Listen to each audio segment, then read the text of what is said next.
buenas noches.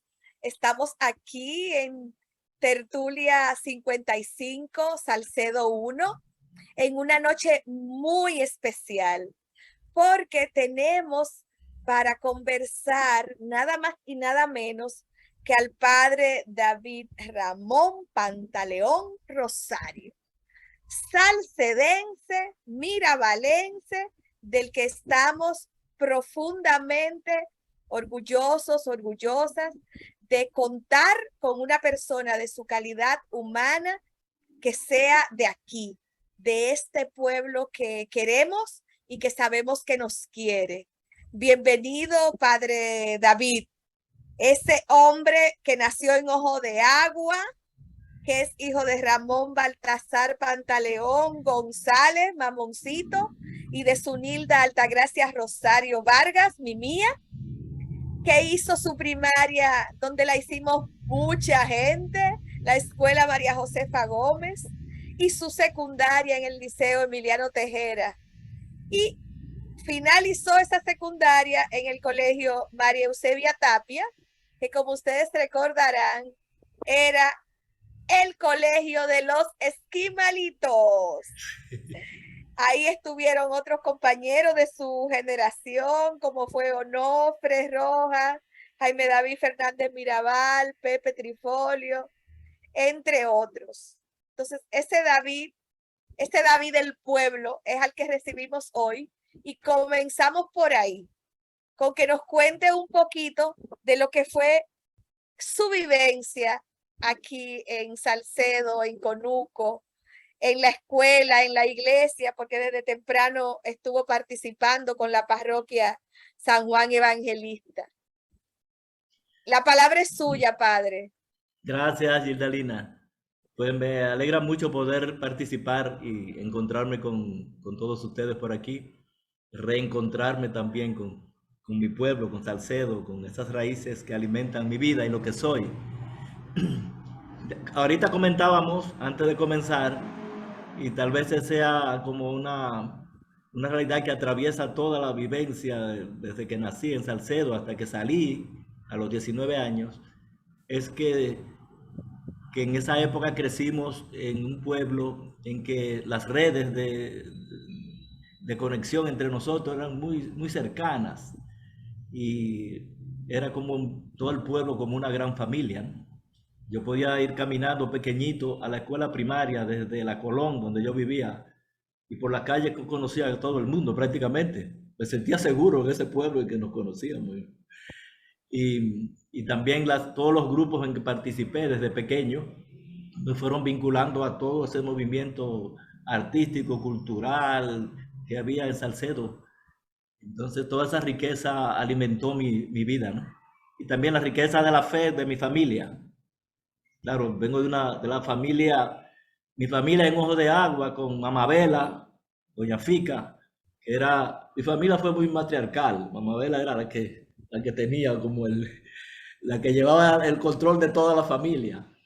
Y marcó la vida de fe de toda nuestra familia en Ojo de Agua, ¿no?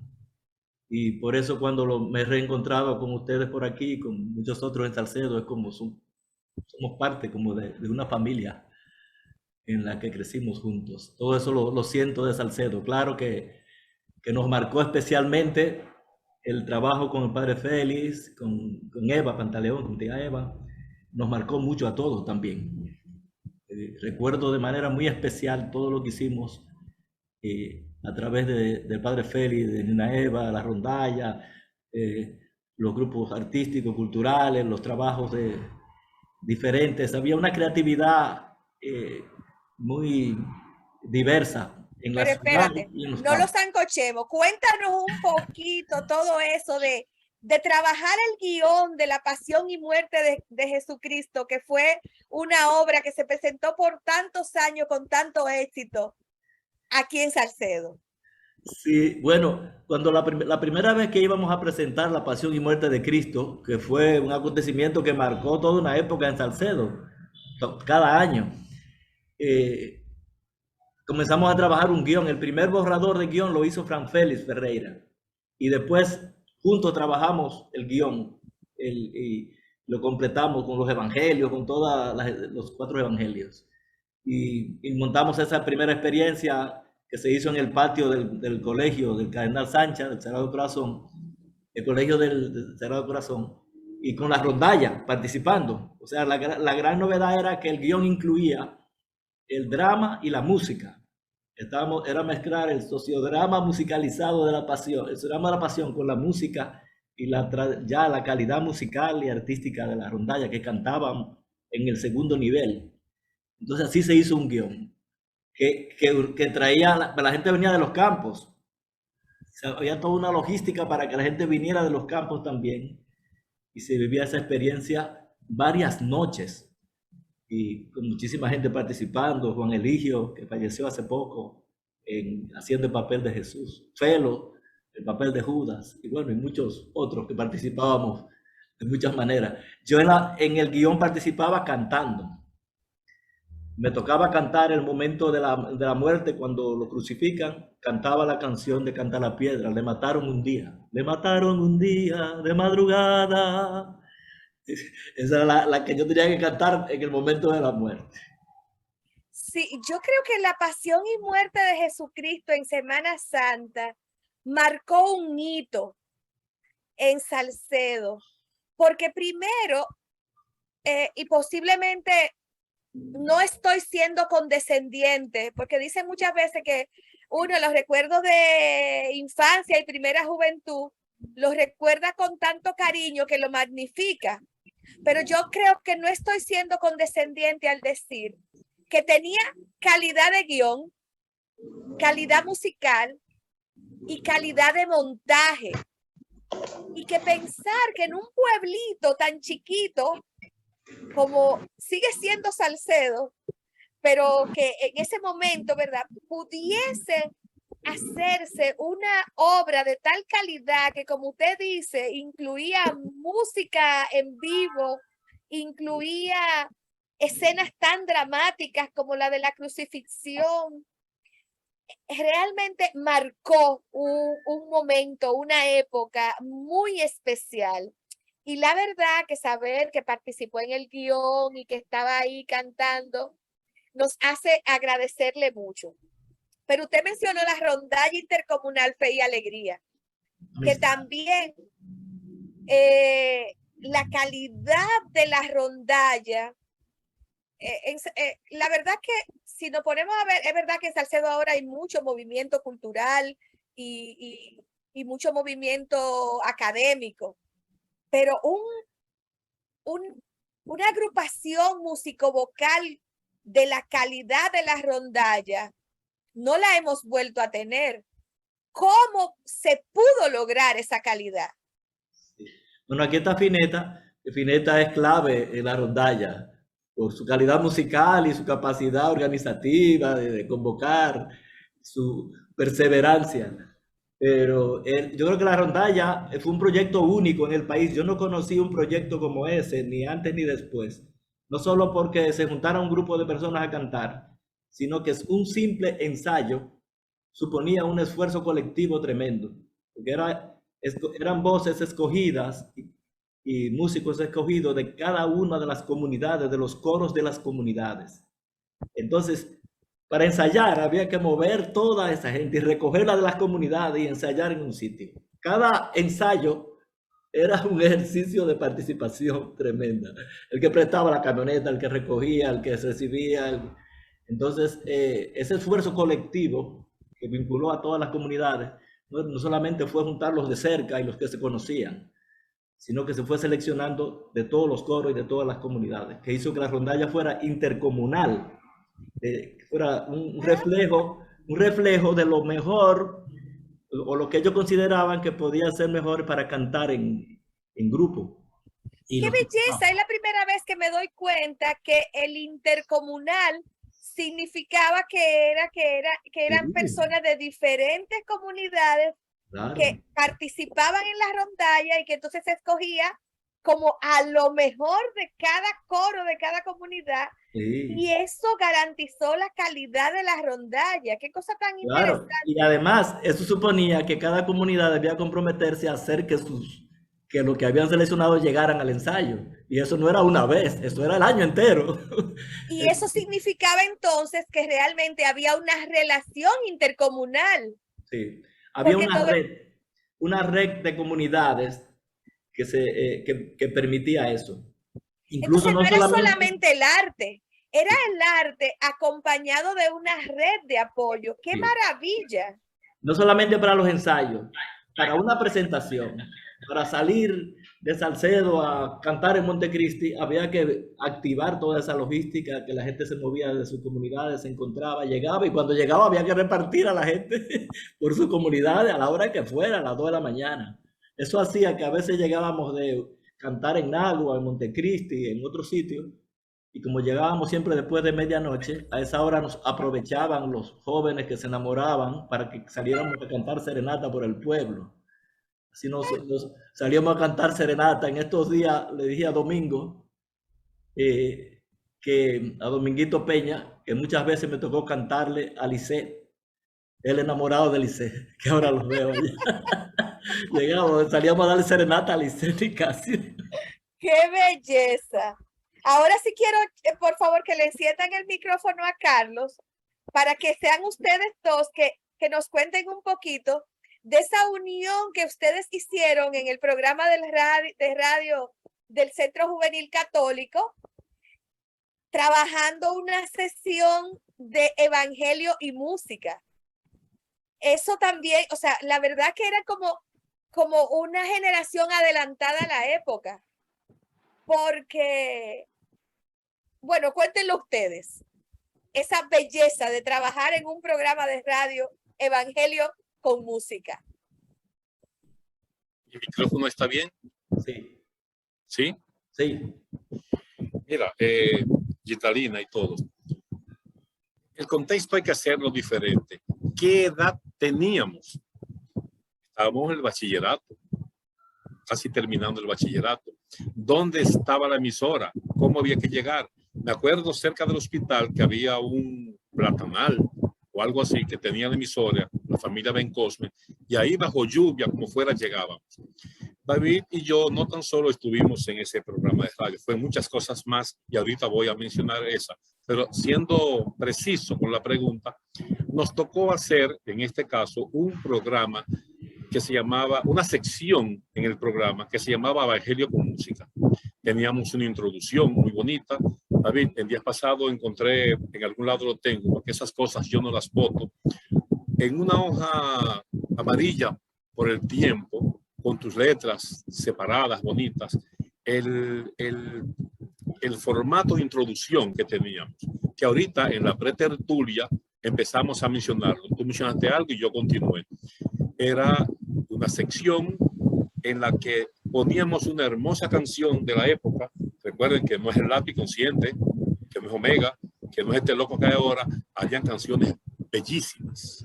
Ricardo cantaba. No voy a mencionar ninguna porque se me van a quedar muchas. Entonces escogíamos canciones bonitas y se hacía una reflexión de sus letras. Había letras, había música, había arte en esa época. Ahora lo hay, pero yo no lo encuentro. No sé si ustedes encuentran eso que yo estoy diciendo en la música de ahora. Es un poco diferente. Entonces nosotros vivíamos esa etapa de seleccionar canciones y escribir algunos detalles y hacer nuestros comentarios. Duró mucho tiempo eso. ¿Qué dice David de eso? ¿Es así? Sí. ¿Hay de todo en las canciones o no? Lo mejor y lo peor, porque hay de todo en el alma humana, de cual la canción es como un espejo. Así comenzaba. Así empezaba. Y seguía. Y Sí. seguía.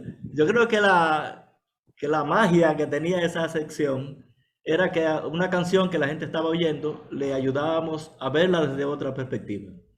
Qué buena noticia había en una canción. A veces era una canción que la gente la oía rutinariamente.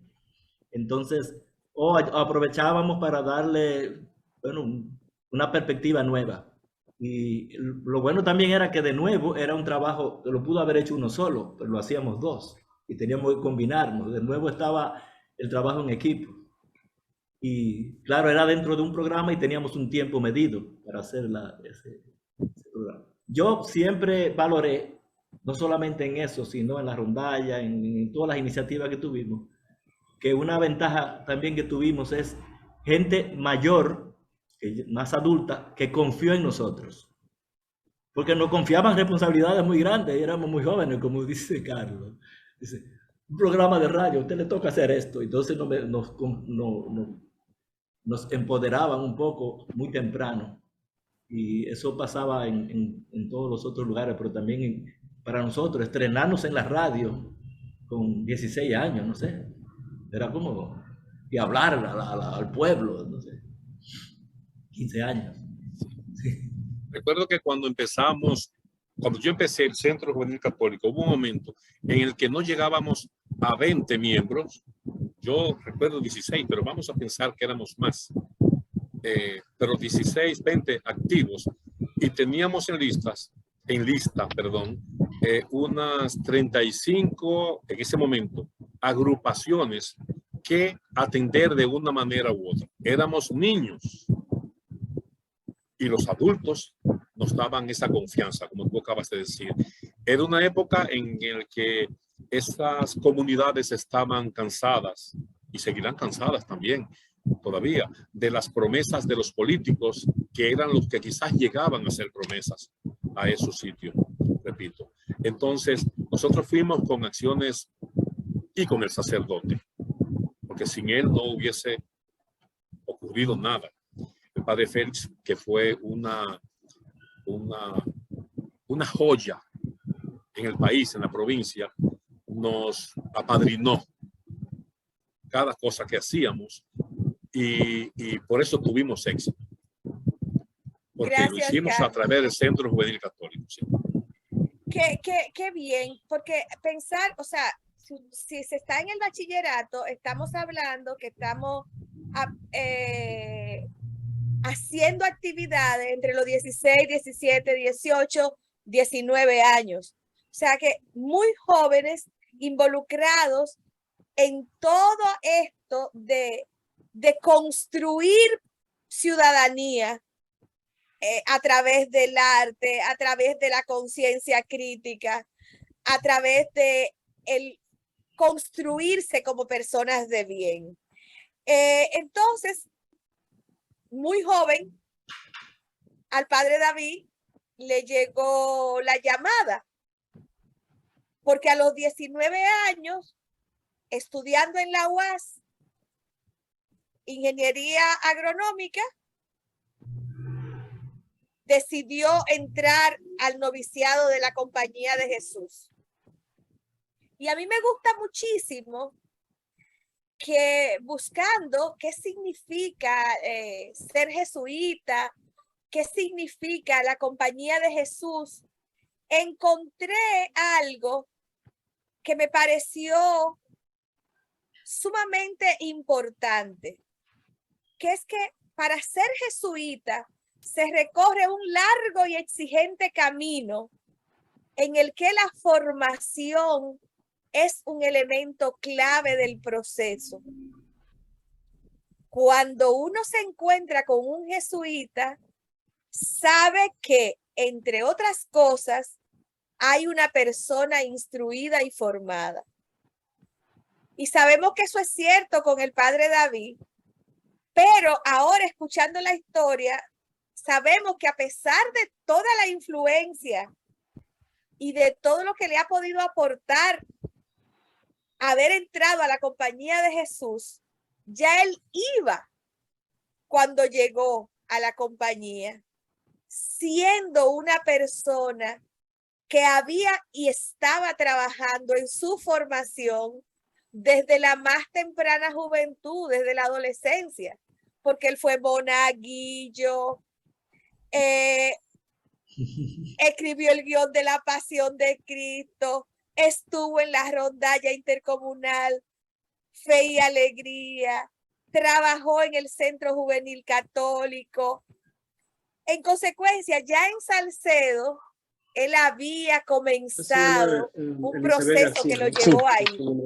Entonces, por favor, padre, cuéntenos un poquito de cómo fue ese tránsito y de por qué ¿Por qué ser monaguillo? ¿Por qué vincularse al Centro Juvenil Católico? ¿Cómo llega el llamado para entrar al sacerdocio? Yo creo que desde muy temprano la fe que bebí en mi familia, marcaba toda mi vida, todo lo que yo hacía. Bueno, nosotros, todo el grupo.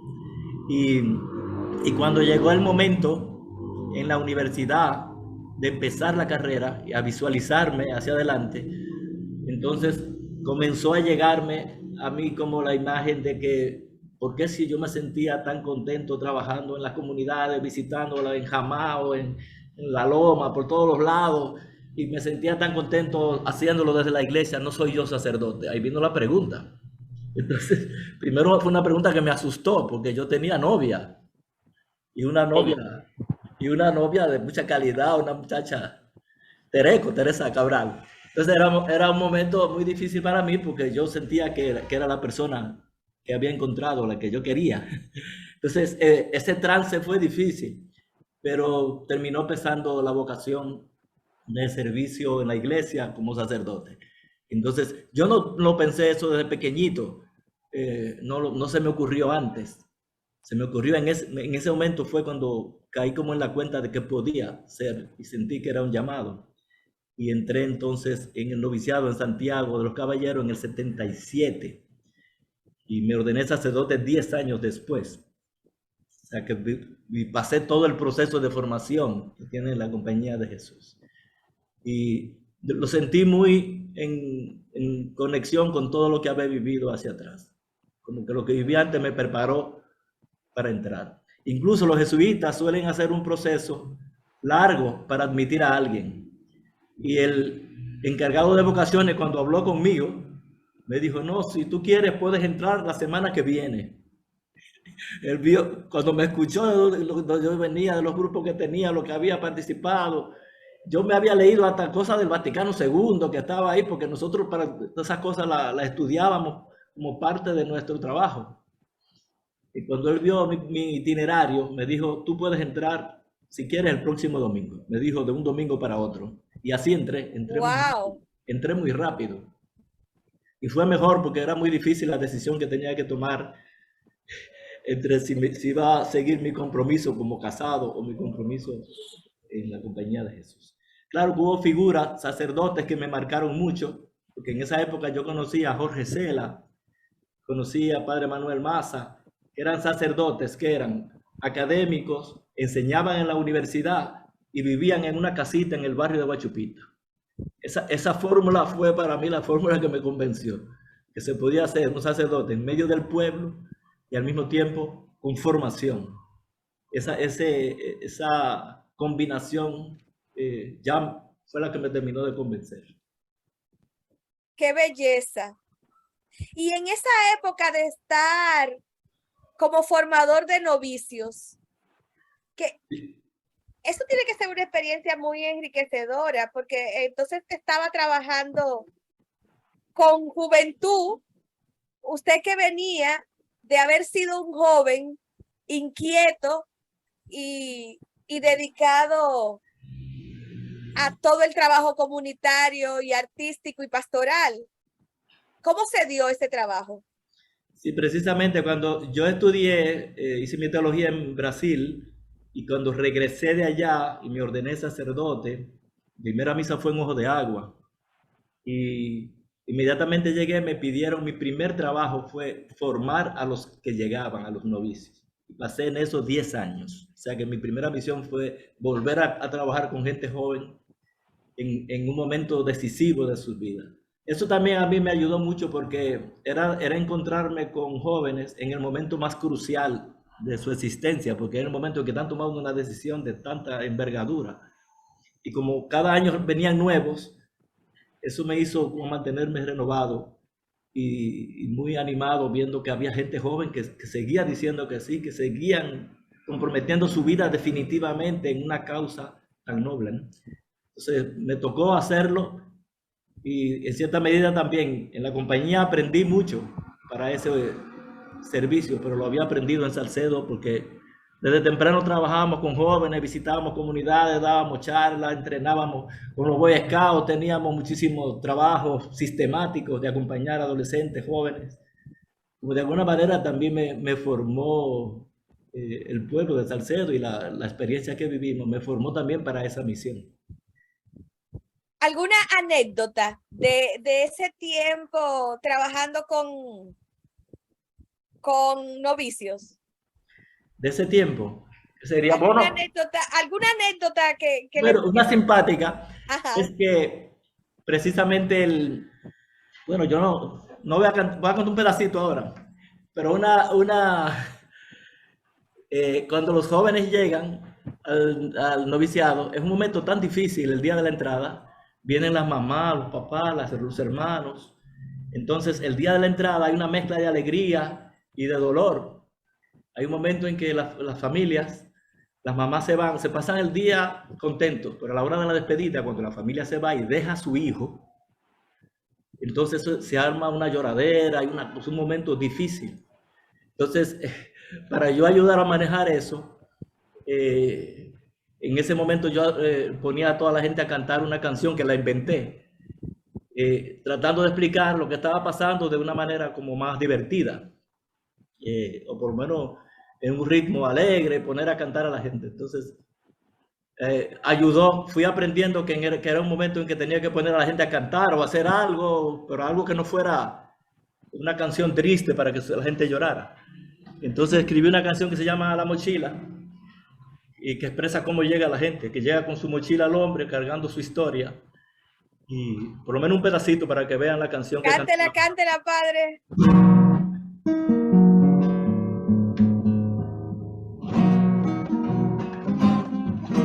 Está desafinada.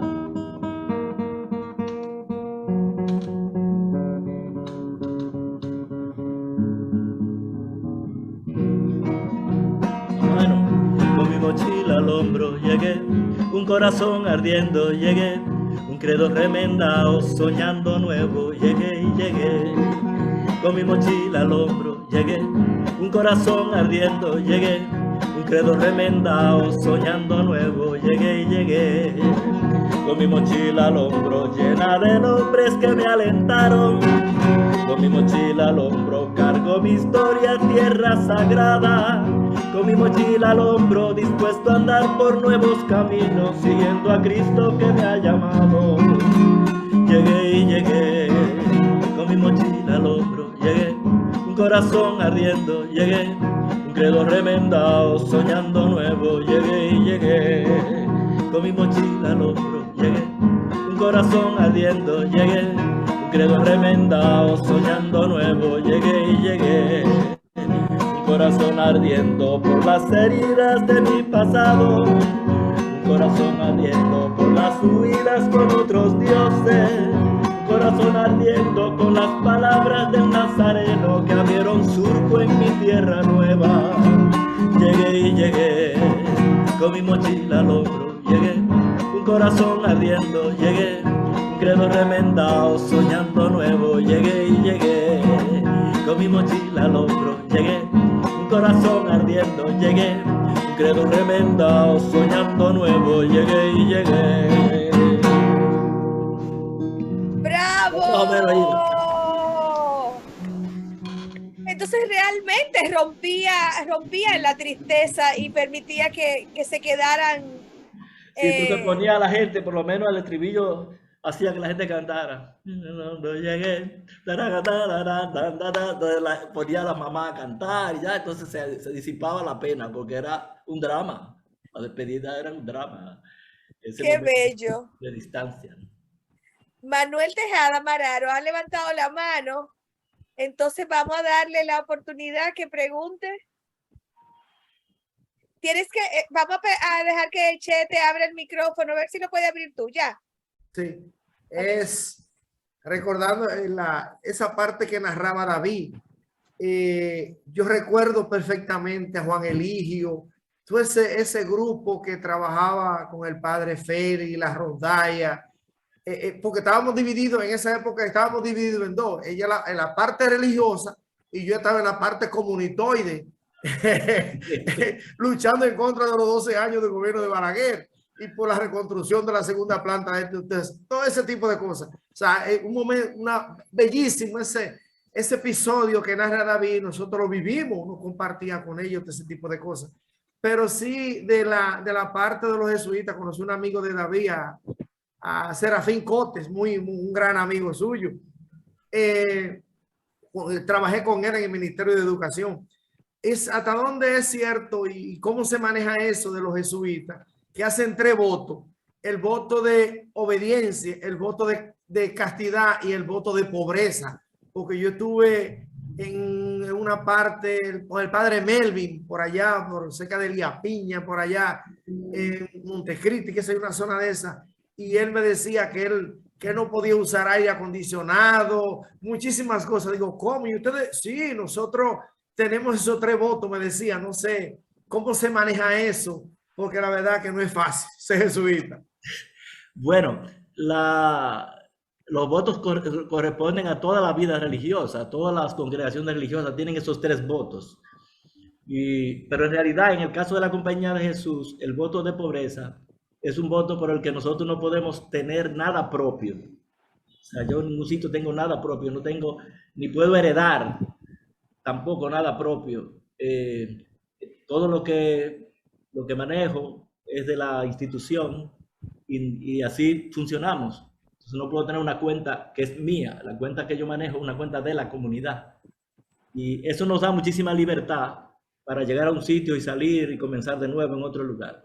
Pero en el caso de la Compañía de Jesús, la pobreza tiene un sentido más personal entre nosotros, comunitario, pero podemos tener, por ejemplo, una biblioteca millonaria y gastar muchísimos recursos en construir una universidad, pero que sea accesible para toda la gente. O sea, que podemos también manejar instituciones poderosas, pero que tengan la característica de que es accesible para todos. Eso está asociado al voto de pobreza. Por eso también estamos metidos en educación, en universidad, en todo eso, pero tenemos que hacerlo accesible a toda la población. Eso es parte del voto de pobreza. O sea que no es que no manejen recursos, sino que los recursos se manejan para la comunidad, no para la individualidad. Exactamente. O sea, nosotros tenemos instituciones muy grandes. El Politécnico de San Cristóbal probablemente sea la institución técnica más grande del país. Yo no sé si hay otra de ese nivel, porque era casi una ciudad dentro de San Cristóbal, dentro de la ciudad. Pero todos esos talleres, toda esa inversión tremenda que tiene la Compañía de Jesús ahí, entonces está abierta a toda la población. Y incluso está asociado por el Senado, asociado a nivel público con el Estado. No es propiedad privada de la Compañía de Jesús. Bien. Mire, vamos a darle las gracias a Domingo Morel, que está, yo no sé si se han fijado en su fondo de pantalla, pasando fotografías de la rondalla. Y ha puesto muchísimas fotografías de la rondalla, que sería bueno, Domingo, que se las haga llegar a Che, para que él pueda, cuando va a colocar la entrevista en las redes, pueda tomar de esas fotos e intercalarla con la entrevista. Muchas gracias por esa belleza que estás poniendo ahí. Padre David. ¿Me deja un segundo? Ah, sí. Buenas noches. Mararo no se puede de mí. Dominguito, Mararo. Sí, no, eso yo lo trabajé liberalmente, ¿no? Tuve la habilidad rápidamente de bajar cualquier cosa de YouTube y me acordé de Padre Félix. Inclusive yo tengo algunas grabaciones de la rondalla de Alegría, Mitad y Alegría en aquellos tiempos, porque acuérdense que yo empecé a grabar el video en los años 78, 79 más o menos, y aún todavía continuamos con esa afición que tengo. Al Padre David Pantalón me acuerdo de él también muy bien. Y muchachitos como Carlito de Mena, que viene, yo estoy ahora mismo en Nueva York, llego el próximo mes, y a Tony, que está un poquito gordito, mi saludo para él. Veo a César por ahí, a Rafael Hernández también, un saludo para ustedes, y a Casilda Ramos, que tenía tiempo y no la veía también. 2 días nada más, el último y de ahora también. Así es que ayer yo lo voy a bajar todos esos videos, se los voy a enviar, porque Padre Félix lo tiene en YouTube. Yo creo que debe saber, pero me nació la idea de ir adornando un poquito el background con algo de lo que estamos hablando, que es de los rodajes. Así que muchas gracias. Perfecto, gracias. Antes de que yo le pida a Carlos de nuevo para volver sobre el Centro Juvenil Católico, pero antes de eso quiero hacer como un salto y venir a lo que está pasando en la actualidad. Porque aunque yo estoy entrevistando al padre David, el padre David y yo nos estamos viendo por primera vez hoy. No nos conocíamos. Pero yo sí sé de un trabajo que él está haciendo a partir de la maravillosa labor que ustedes saben tenía la señorita Eva, la querida señorita Eva, con las niñas. Y tengo entendido que usted ha continuado ese trabajo. Así es. Así es, yo, cuando Nina Eva falleció, Eva Pantaleón, ella dejó una fundación y en esa fundación yo quedé de presidente, la Fundación del Hogar Virgen de Lourdes. Entonces, aunque he estado 5 años en Cuba, 5 años y medio, entonces cuando yo venía participaba en las reuniones y hubo una elección a principio de año de nuevo y me confirmaron como presidente de la fundación para mantener el proyecto de las niñas que funciona en Conuco. Ahora deben haber como 9 o 10 niñas, nada más. Antes era mixto, en el tiempo de Nina Eva, el hogar Virgen de Lourdes era mixto, pero eso es una cosa muy complicada, un hogar mixto. Eso era posible porque ella vivía ahí adentro, ella estaba ahí metida ahí adentro todo el tiempo, ella vivía todo el tiempo con ellos. Entonces, ahora son solo niñas las que están. Entonces son niñas de pocos recursos, de lugares distintos del país, que llegan recomendadas a través de alguien que recomienda a esa persona y a esa familia. Y eso sigue funcionando. Y la casa de los abuelos en Ojo de Agua está asociada a ese hogar como centro de servicio a la comunidad, de convivencia, retiro, talleres, o sea que están funcionando las dos cosas asociadas al hogar Virgen de Lourdes. Y a la cabeza está la institución altagraciana, porque Eva Pantaleón era altagraciana, un instituto secular. Entonces son ellas las que están coordinando y yo como presidente de la fundación. En realidad puedo ayudar a las altagracianas al vínculo con la familia. La familia sigue siendo parte como importante de ese proyecto y el vínculo con gente de la comunidad que me conocen todavía más a mí que a ellas. Y entonces las niñas viven ahí. Ahí. ¿Dónde hacen la escuela esas niñas? Por ejemplo, ellas están en Conuco, el hogar en Conuco está al lado de la escuela, que van caminando. Entonces, están en la escuela de ahí de Conuco. Están en la escuela de Conuco, van caminando y vuelven, tienen refuerzo escolar en la casa, información interna en la casa. Ellas no tienen que pagar absolutamente nada y normalmente se hace a través de ayudas. Hay una pequeña ayuda que ha dado el gobierno, pero en realidad la fundación se ha sostenido mucho con el aporte voluntario de la gente. O sea, que la gente va y lleva cosas, lleva plátano, lleva un saco de arroz y eso hace que se mantenga el proyecto. Hay una red de colaboradores. Claro, como ha pasado muchísimo tiempo ya de ese hogar, muchísimos años, porque comenzó estando mi abuela viva, entonces todos los que pasaron por el hogar pertenecen a la red de colaboradores, ya son profesionales. Sí. Entonces, y también gente que solidaria pertenece a la red. Por ejemplo, Felo, que andaba por ahí, Felo yo creo que está conectado, ha estado muy de cerca últimamente acompañando allá, y económicamente y también él como persona. Pues yo voy a tirarle un gancho a la tertulia 55, que en el chat siempre decimos, pero tenemos que buscar algo para hacer alguna donación o tal. Yo creo que hemos encontrado el lugar perfecto para hacer una actividad tertulia de recaudar algunos fondos para el hogar. Yo creo que puede ser, siempre decimos, pero ¿cuál obra? ¿Qué? Lo que está pasando en el hogar y lo que las altagracianas y David, el padre David, han continuado de la señorita Eva, pudiese ser esa actividad que por tanto tiempo hemos hablado en el chat. ¿Qué es lo que vamos a hacer? Donde hagamos para diciembre una recaudación de algunos fondos para entregarlos al hogar. Lo dejo ahí tirado para que veamos en el chat cómo lo procesamos y podamos hacerlo. Ahora yo quisiera, Carlos, que volvamos atrás y volvamos a la época del Centro Juvenil Católico y que Carlos y otras personas que están aquí en el chat que fueron parte de ese momento del centro puedan con David, con el padre David, hacer algunas anécdotas y que luego de esas anécdotas el padre nos cante otra cancioncita. Ok. Yo decía, lo he dicho muchas veces, que cuando yo pensaba en David Pantaleón, caramba, amigo, primo, caballero, compañero, joven enamorado, un sanícaro, cállate, no diga nada, una persona, el sacerdote, qué sé yo, el músico,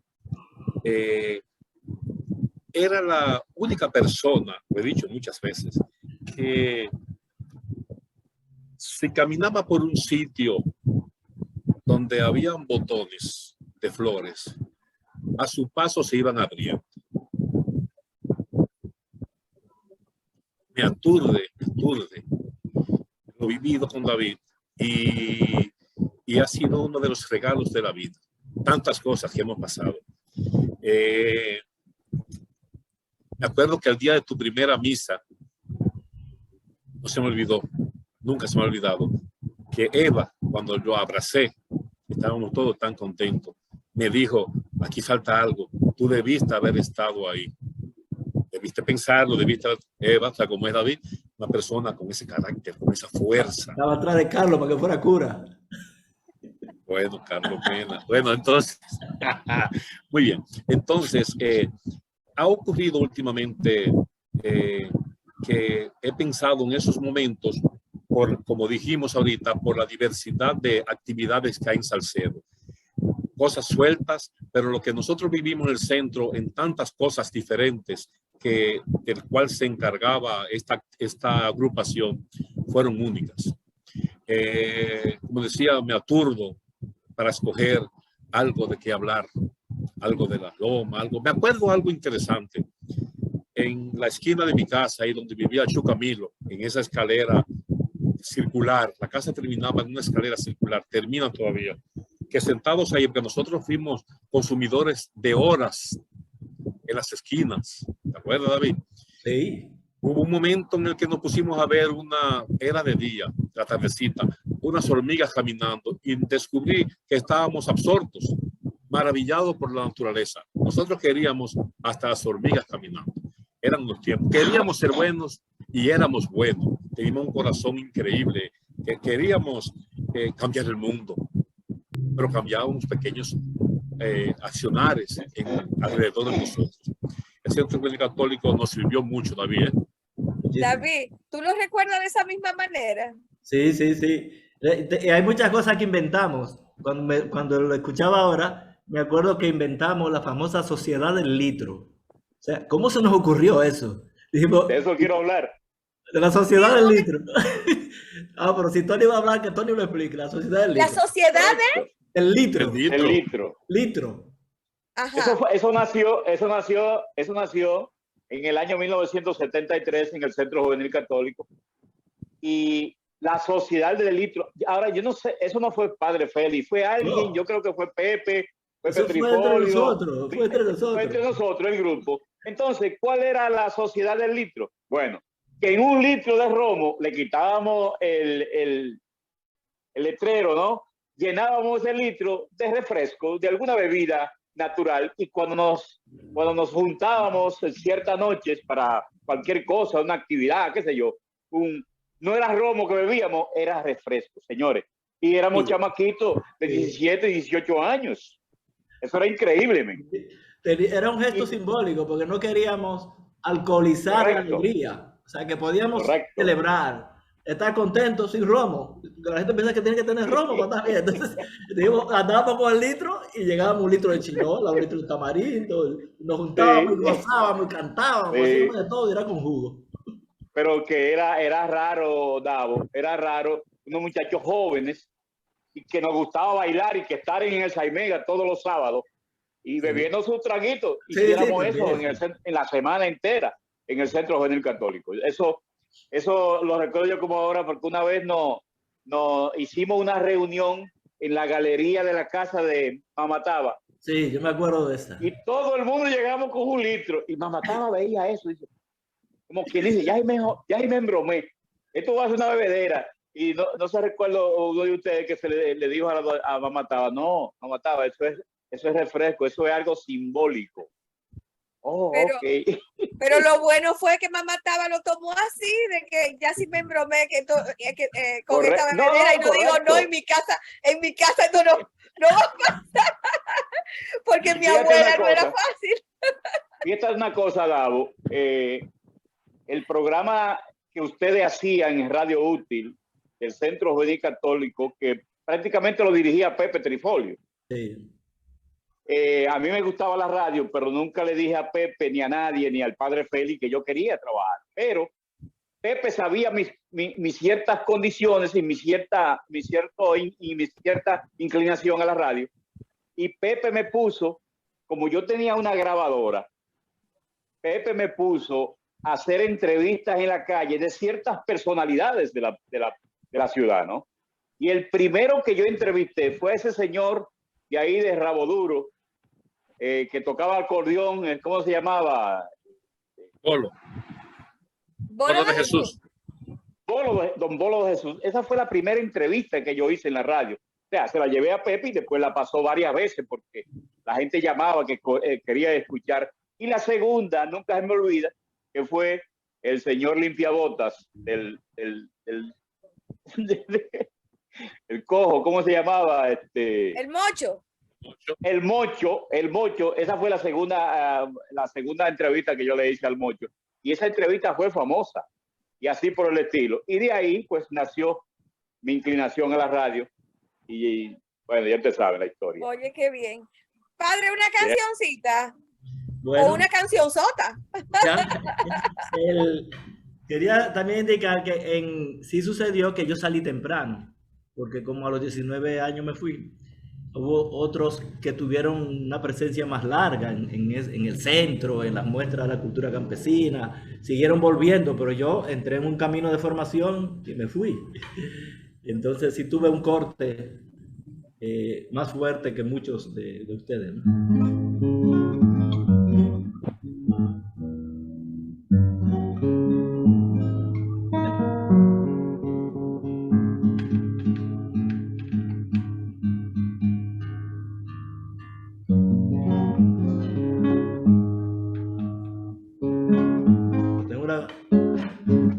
Con algunas cuerdas viejas.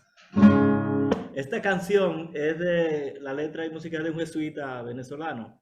Tengo muchísimas canciones mías, pero quería cantar esta porque nosotros tenemos un grupo musical, 4 sacerdotes jesuitas, yo de República Dominicana, uno de México, Ochoa, uno de Catalán, Pipo y Gross, y un chileno, Cristóbal Font, que todos los veranos nos juntamos. Padre, se está oyendo lejos, de repente se fue lejos. Los sonidos. ¿No se oye? Ahora sí. ¿Qué será que? Bueno, entonces tenemos un grupo musical de 4 sacerdotes y todos los veranos nos juntamos y cantamos y grabamos videos y lo subimos a la red. Se llama Jesuitas Acústico. Si usted entra en YouTube va a encontrar todas nuestras canciones de estos últimos 6 años. Ok. Entonces lo hacemos. Este año estuvimos en España y hicimos una ruta por España y cantamos, hicimos conciertos y todo eso. Y siempre elegimos algunas canciones que la montamos entre nosotros. Y montamos esta que se llama Menos Mal. Y que me parece que recoge muy bien la experiencia vivida, compartida con todos ustedes. Y menos mal que existen estos locos que viven de esta manera, ¿no? Dice la canción. Y por el contenido, yo creo que refleja la experiencia que estamos viviendo también en esta noche. Menos mal que existen estos locos, qué lástima, Señor, que son tan pocos y no habrá muchos más. Menos mal que existe de esta gente libre, impertinente, sin freno ni bozal. Menos mal, ellos te vuelven a la vida. La guerra aún no está perdida y hasta hay razón para esperar. Menos mal, ellos te vuelven a la vida. La guerra aún no está perdida y hasta hay razón para esperar. Menos mal, menos mal, menos mal que hay quien no quiere ser prudente y se sacude libremente de los que le quieren tomar. Menos mal que hay quien no sueña con despachos y creen grupos de muchachos para curar la sociedad. Menos mal, ellos te vuelven a la vida. La guerra aún no está perdida y hasta hay razón para esperar. Menos mal, ellos te vuelven a la vida. La guerra aún no está perdida y hasta hay razón para esperar. Menos mal que hay quien levanta las dos manos y por los derechos humanos hasta la vida va a apostar. Menos mal que hay quien conserva un viejo orgullo, une su grito con el tuyo para afirmar la dignidad. Menos mal, ellos te vuelven a la vida. La guerra aún no está perdida y hasta hay razón para esperar. Menos mal, ellos te vuelven a la vida. La guerra aún no está perdida y hasta hay razón para esperar. Menos mal, menos mal, menos mal.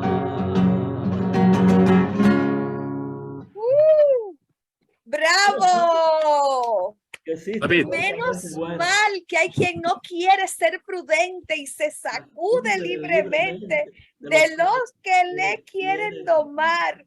Menos mal que hay quien no sueña con despachos y cree en grupos de muchachos para curar la sociedad. ¡Wow! ¡Qué maravilla! Ah, mira, ahí está. Domingo puso Jesuitas Acústicos. David. Casilda, espérate, Carlos, que Casilda tiene la mano levantada hace un ratito. Sí, es cierto, sí, perdón.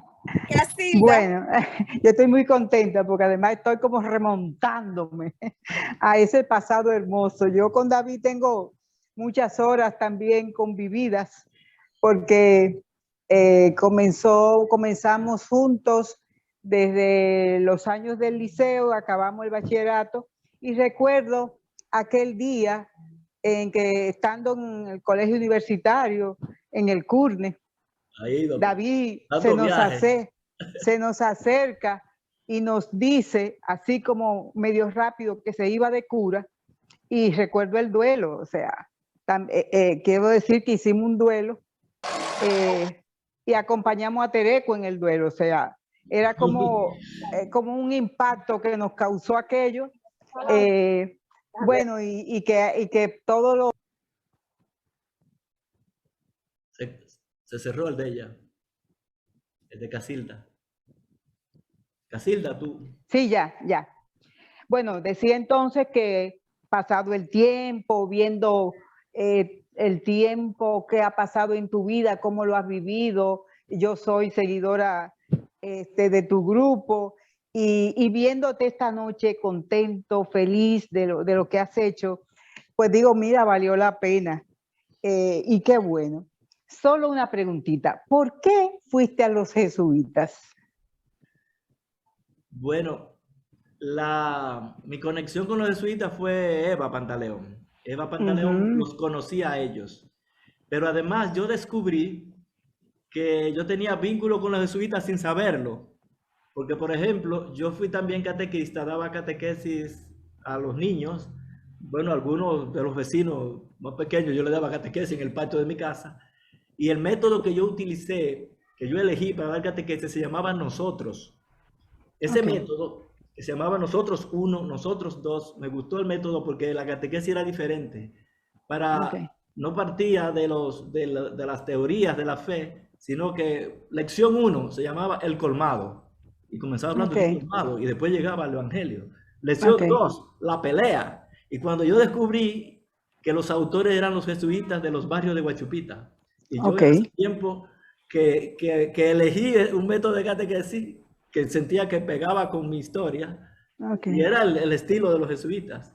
Y luego también porque conocí a Jorge Cela, conocí a Manolo Maza, conocí a ese grupo de jesuitas que tenían esa combinación entre formación académica y presencia muy metida en los barrios. Sí. Yo viví con ellos en los barrios, en una casa, que en una sola habitación vivíamos los 4, con camas dobles. Y ellos eran catedráticos de la universidad, iban a dar clases, estaban metidos en el mundo cultural y bajaban a pie en guagua, es que al mar. Esa conocí, me sedujo cuando yo encontré. Esa experiencia la conocí muy bien. Porque habían, por ejemplo, los franciscanos tenían otra tradición, los agustinos eran de parroquia, pero no tenían esa combinación. De intelectualidad con barrio. Encontré esa mezcla que tenía que ver con lo que yo buscaba.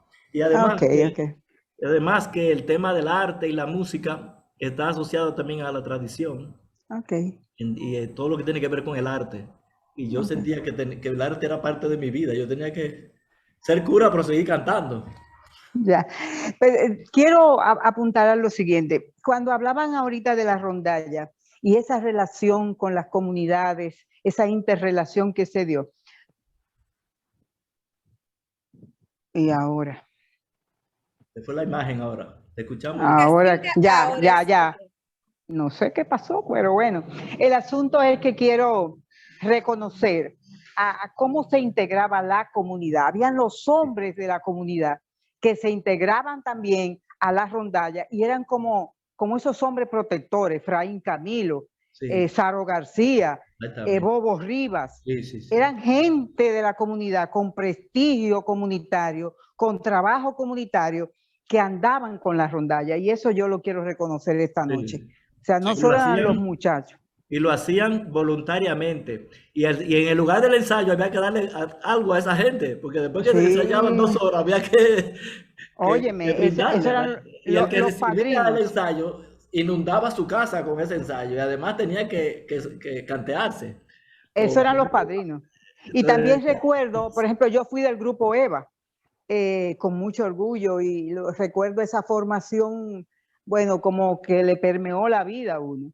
Y lo que hoy es el grupo que reside en Conuco, comenzó en la casa. Tita, por ejemplo, era de ese grupo, de la Nina Eva de su sobrino, como yo decía, porque todo le decía Nina Eva, yo le decía, pero yo puedo decirle Nina Eva, la Nina Eva de los sobrinos. Entonces Tita era de ese grupo y Tita era de la rondalla también. O sea que había una relación y una mezcla muy interesante, y nosotros teníamos esos líderes. Nina Eva era una líder y tenía un olfato para detectar a esos líderes. Yo recuerdo también cómo uno asumía lo que decían ustedes ahorita, cómo ustedes asumían una sesión en la radio del Evangelio con música, por ejemplo, pero cómo nosotros asumíamos las tareas que nos encomendaban. A usted le toca dar una charla en tal sitio y usted se le ingeniaba sin internet. Había que buscar los datos y hacerlo bien, sin internet, sin saber dónde lo íbamos, cuando lo encontrábamos. O participar en una obra. Yo recuerdo en la capilla de Conuco, cómo fuimos con el centro juvenil y se daba esa relación entre los dos grupos también. O sea que fueron momentos muy, muy bien vividos. Por eso la casa de tu abuela, doña Fica, a mí me connota encuentro, cursillos, retiro. Eso me da un sabor como a esos tiempos en que yo recuerdo el himno del grupo Eva. Lo hicimos nosotros caminando a pie desde la casa de tus abuelos en Ojo de Agua, porque veníamos todas, algunas iban para Salcedo y yo me quedaba en casa. Y fue a pie caminando, a una se le ocurrió una letra y la otra le ponía. Y así surgió ese himno. Y cosas como esas fueron muy, muy bonitos los recuerdos. Qué belleza, Casilda. Me dice Che que cerramos la primera parte de la grabación, Okay. porque saben que la grabación es 1 hora, Ya. pero Okay. que no vamos, sino que cerramos la primera parte. Entonces, le pasamos los micrófonos al padre David para hacer como un cierre de la primera parte. Bueno, nada, agradecer este encuentro tan bonito que hemos tenido, mucho más de lo que yo imaginaba, lo que provoca en mí, lo que provoca el remover todo lo que nos da tanta fuerza, tanta consistencia interior, como es lo que hemos vivido juntos, lo que bebimos de tanta gente buena de Salcedo. Yo creo que también es eso, que tuvimos la dicha de conocer y coincidir con mucha gente buena, que nos ayudó a hacer como un trampolín en nuestra vida, ¿no? Y quisiera agradecerle la oportunidad de poder retomar esta historia juntos como la hemos compartido aquí. Agradecer este momento. Qué Gracias. cosa tan bella decir que ha podido encontrar mucha gente buena en la vida. Sí, Qué cosa tan bella, tan maravillosa. Yo demasiado creo que gente. un maravilloso cierre para la primera parte.